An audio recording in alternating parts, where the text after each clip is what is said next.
আমাদের যে দাবিগুলো ছিল সংস্কার, বিচার, অর্থনৈতিক লুটপাটের বিচার, ফ্যাসিবাদ এবং আধিপত্যবাদের কবর রচনা করা, সেই সব কিছুকে তোয়াক্কা না করে যারা সরকার দলে রয়েছে তারা জনগণের বিরুদ্ধে আবার অবস্থান নেওয়ার চেষ্টা করছে। যেদিন শপথ নেওয়া হলো, শপথের প্রথম দিনই আমরা দেখলাম তারা শপথ গ্রহণ করলেন না। সংস্কার পরিষদের সদস্য হিসেবে তারা শপথ গ্রহণ না করে গণভোটে গণরায়ের বিরুদ্ধে অবস্থান নিল। যেখানে এই নির্বাচন হয়েছে, গণভোট হয়েছে, গণভোটে যে আদেশ, সে আদেশে স্পষ্টভাবে বলা আছে একই দিনে শপথ নিতে হবে। কিন্তু তারা আওয়ামী লীগের মতোই সংবিধানের দোহাই দিয়ে এই সংস্কার পরিষদের শপথ নেওয়া থেকে বিরত থেকেছে। যদি সংস্কার পরিষদের সদস্য হিসেবে তারা শপথ না নেয়, তাহলে এই জাতীয় সংসদের আসলে এক আনা মূল্যও নাই। কারণ বাংলাদেশের মানুষ আমাদেরকে ভোট দিয়েছে, গণভোটে হায়ের পক্ষে ভোট দিয়েছে সংস্কারের জন্য। এটা শুধু জাতীয় সংসদ হওয়ার জন্য নির্বাচন হয় নাই, এই নির্বাচন হয়েছিল সংস্কার পরিষদ হিসেবে এটাকে কার্যকর করার জন্য।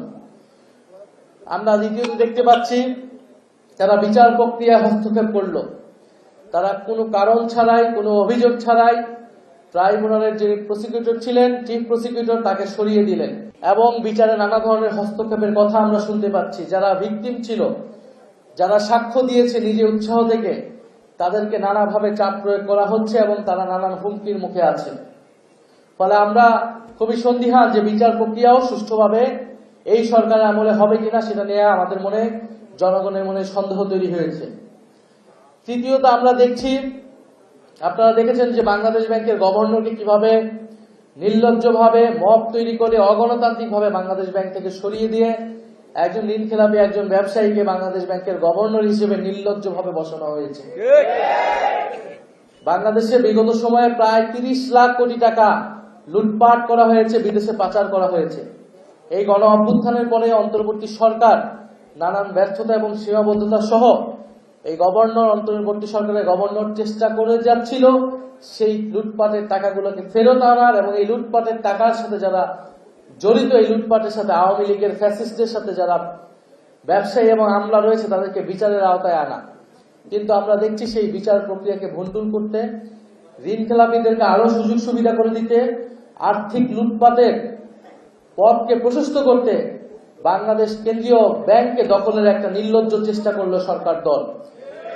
অথচ তারা এর আগে বলেছে তারা যখন সরকারের ছিল তারা কখনোই রাজনৈতিক বিবেচনায় বাংলাদেশ ব্যাংকে গভর্নর বসায়নি। ফলে যারা নির্বাচনের আগে একরকম কথা বলেছে, নির্বাচনের পরে একরকম কথা বলেছে, আমরা নির্বাচনের আগেই জনগণকে এই বিষয়ে সতর্ক করেছি।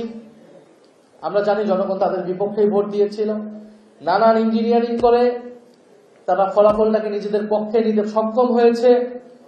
সংসদে পরিকল্পিতভাবে 2/3 সংসদ সদস্য পদ তাদের নিজেদের আওতায় রেখেছে, যাতে তারা নিজেদের মতো আইন এবং বিচার তৈরি করতে